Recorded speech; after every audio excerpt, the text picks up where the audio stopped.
The wall just went up. The gate just slammed shut.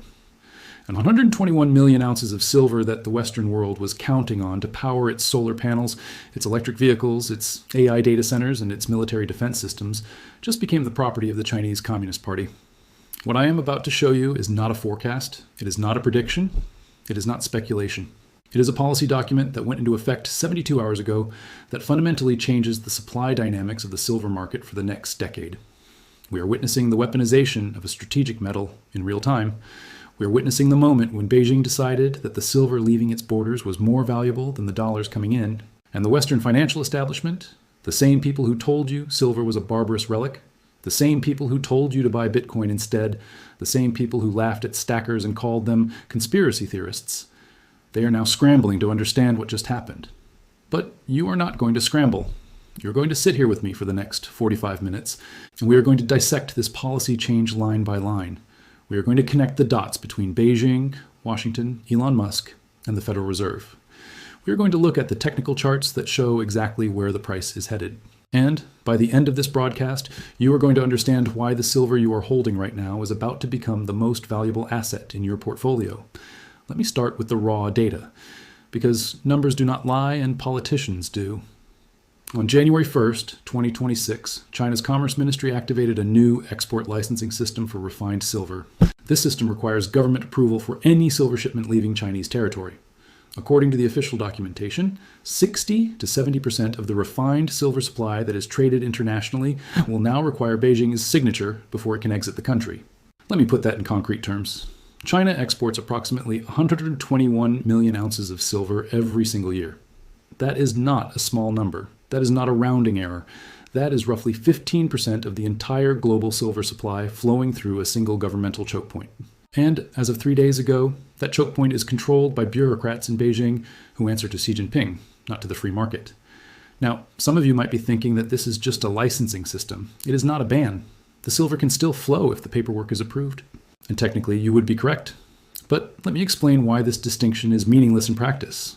A licensing system is a rationing system. It is a system that allows the government to decide who gets the metal and who does not. It is a system that allows Beijing to reward its allies and punish its enemies. It is a system that creates uncertainty. And uncertainty in commodity markets translates directly into higher prices. When a solar panel manufacturer in Germany does not know if their silver shipment will be approved next month, they do not wait and hope. They bid up the price today to secure whatever metal is still available. When a defense contractor in Virginia realizes that the silver they need for missile guidance systems might be stuck in Shanghai customs indefinitely, they do not file a complaint with the WTO. They call their supplier and say, "I will pay whatever it takes. Get me the metal now." This is not theoretical. This is happening right now. The phones are ringing off the hook at every major silver dealer in London and New York. The traders are looking at each other with that expression that says, "We have never seen anything like this before." Because they have not. We have never had a major producer weaponize silver exports against the West during a period of peak industrial demand. This is unprecedented. And unprecedented events create unprecedented price moves. But let us zoom out for a moment and understand why China is doing this now. Why January 2026? Why not last year? Why not next year? The answer lies in a meeting that took place in October between Xi Jinping and Donald Trump. At that summit, the two leaders negotiated a temporary truce on rare earth restrictions. The United States agreed to lower certain tariffs, and China agreed to pause some of its export controls on rare earth minerals for 1 year. That truce was a ceasefire, not a peace treaty. And like all ceasefires, it was designed to buy time for both sides to reload. China used that time to prepare the silver licensing system. They drafted the regulations. They compiled the list of 44 approved exporters. They trained the customs officials. And on January 1st, the moment the calendar flipped, they activated the system. This was not a reactive measure. This was a planned strategic escalation. Beijing looked at the global demand for silver. They looked at their own reserves.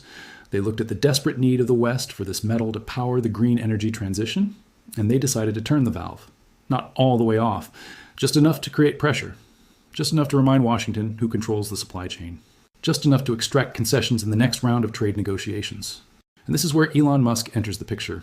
Within hours of the announcement, Musk took to his own platform X to criticize the restrictions. Now think about that for a moment. The richest man in the world, the CEO of Tesla, the man who needs silver for every single vehicle he produces, felt compelled to publicly comment on Chinese trade policy. That tells you everything you need to know about the severity of this situation. Musk is not a man who wastes his time on trivial matters. He's not a man who picks fights with foreign governments for entertainment. He commented because Tesla's entire production plan is threatened by this policy. Every Tesla battery contains silver. Every Tesla solar panel contains silver. Every Powerwall unit that Tesla installs in homes across America contains silver. If China restricts the flow, Musk's factories slow down, his stock price drops. His vision of a sustainable energy future gets pushed back by years. He understands what is at stake, even if the mainstream financial media does not.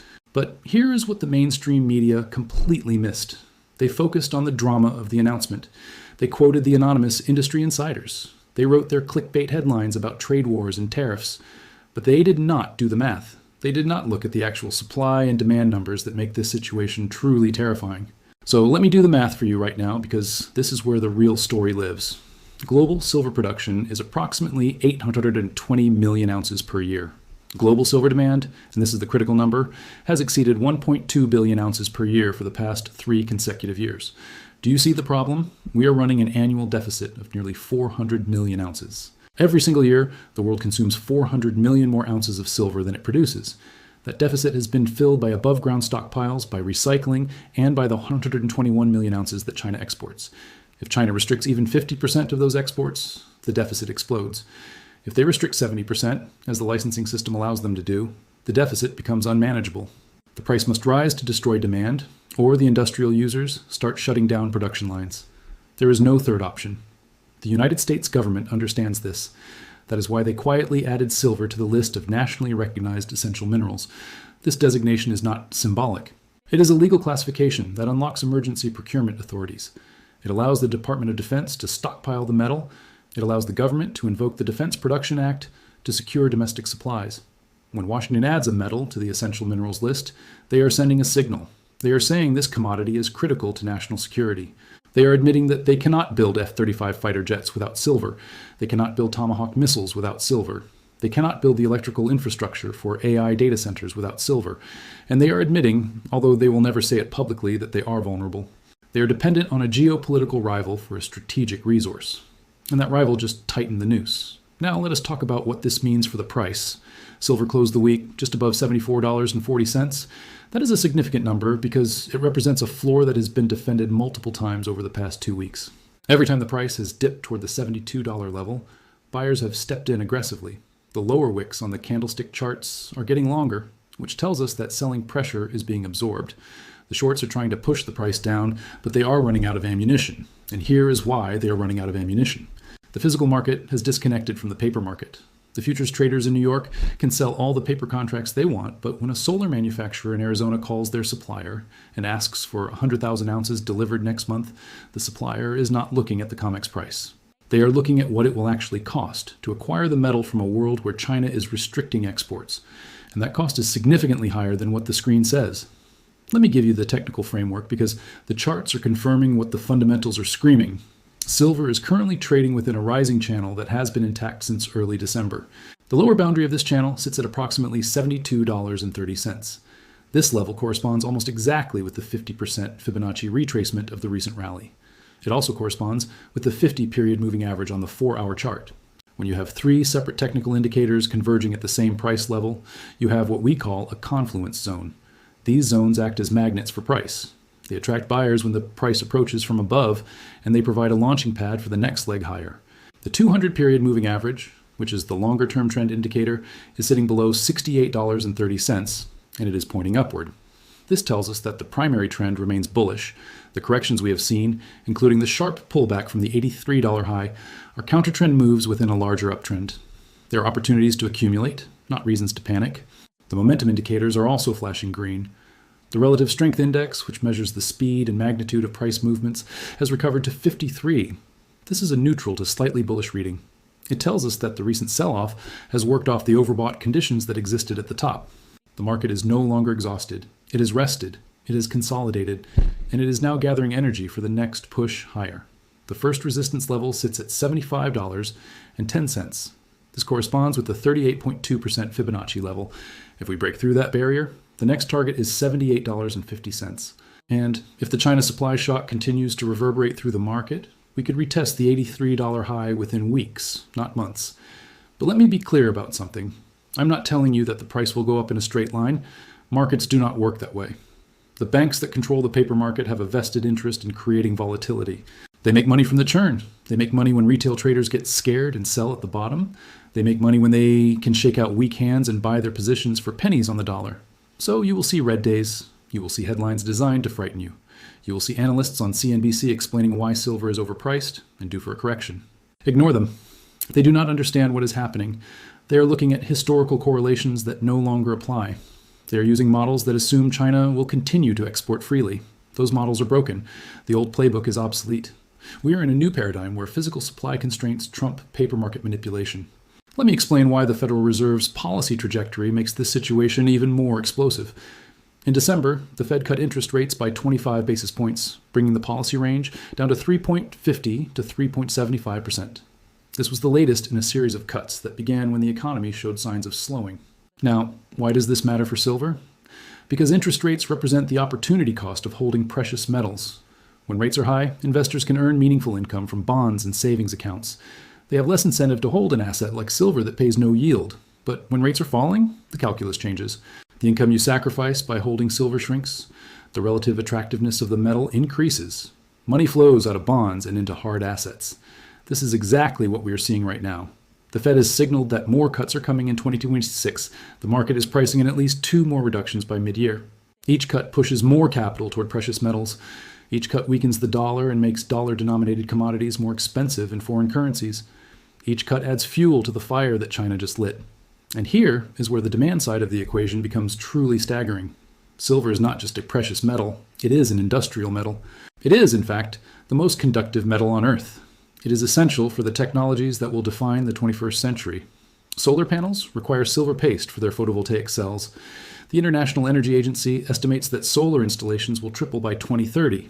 That translates to an additional 150 million ounces of silver demand per year just from solar. Electric vehicles require silver for their battery connections, their electrical systems, their charging infrastructure. The EV revolution is not slowing down. It is accelerating.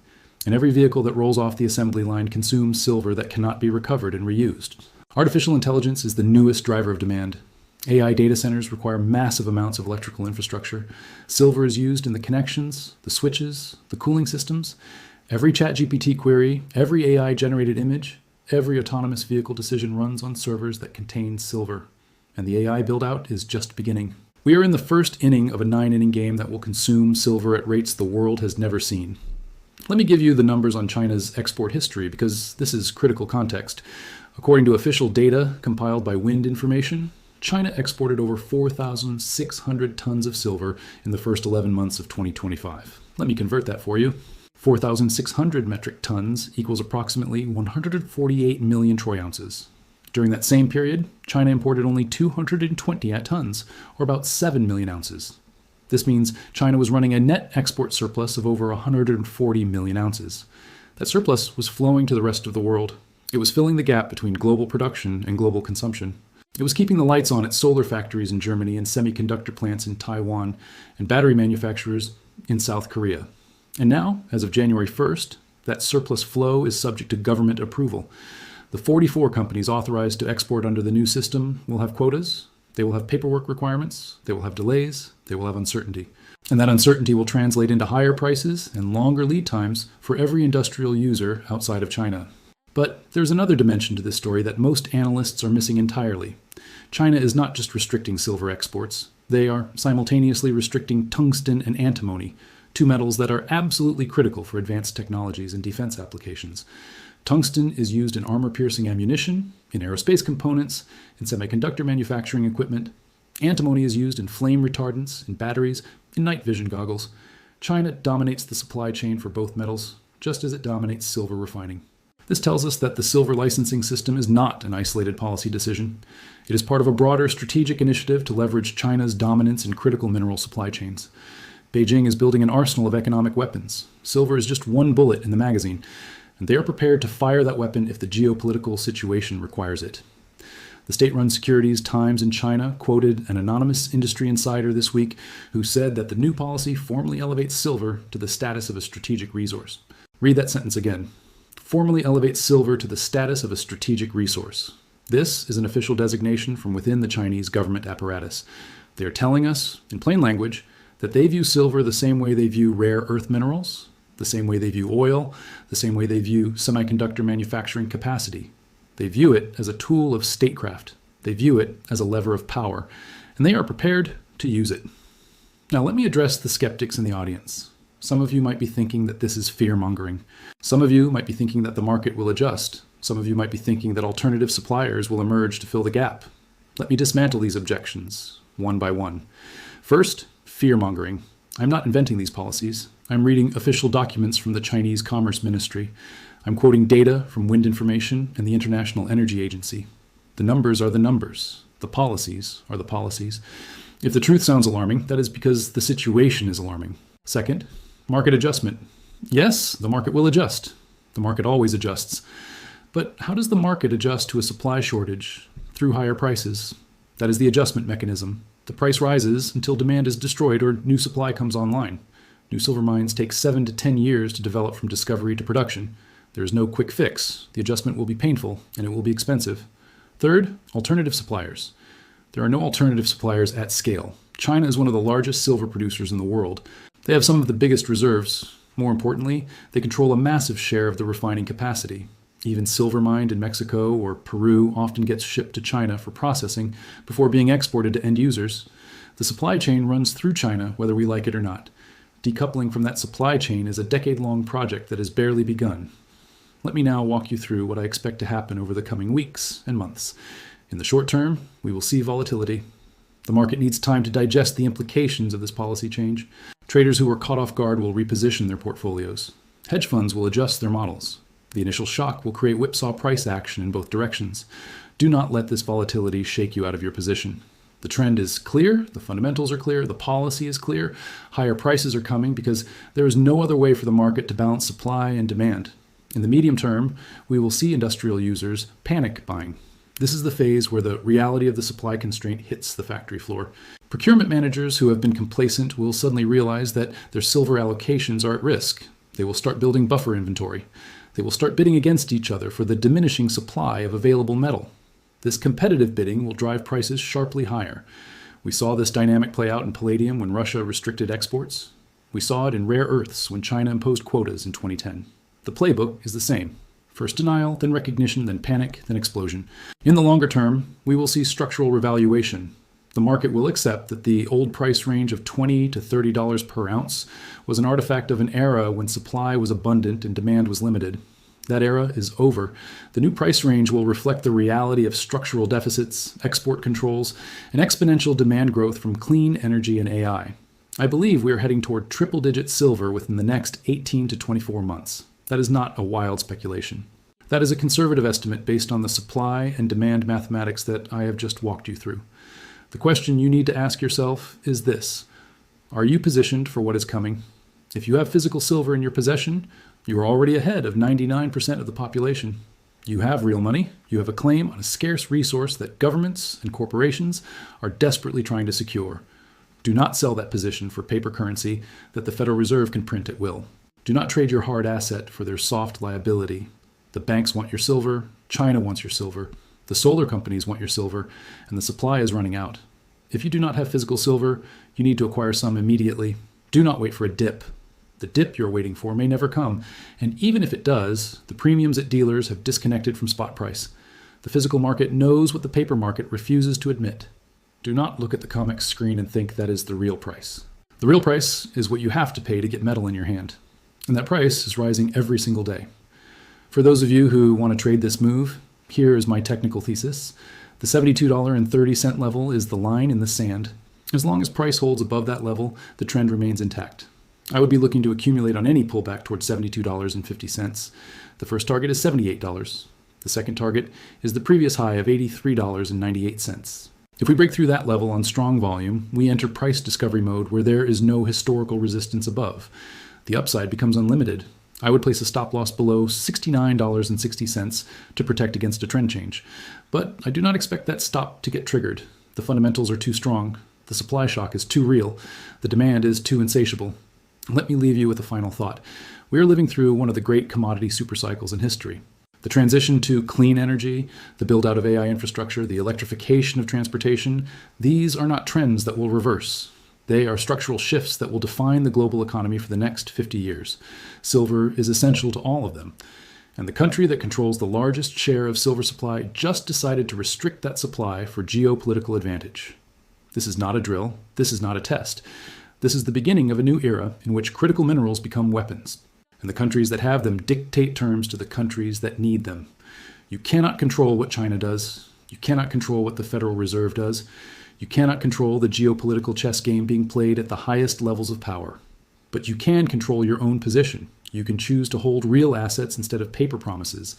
You can choose to accumulate silver while it is still available at these prices. You can choose to protect your family and your future by owning something that governments cannot print and corporations cannot fake. The war for silver has begun. China fired the first shot on January 1st. The industrial users are scrambling. The banks are repositioning. The smart money is accumulating. The only question is whether you will be a participant in this wealth transfer or a victim of it. I know which side I am on. I know which side you should be on. Hold the line. Accumulate on weakness, and never, ever sell your physical for their paper. This is the moment we have been preparing for. The vault is locked, the supply is constrained, and the price is about to reflect reality. Stay vigilant, stay informed, and I will see you in the next broadcast.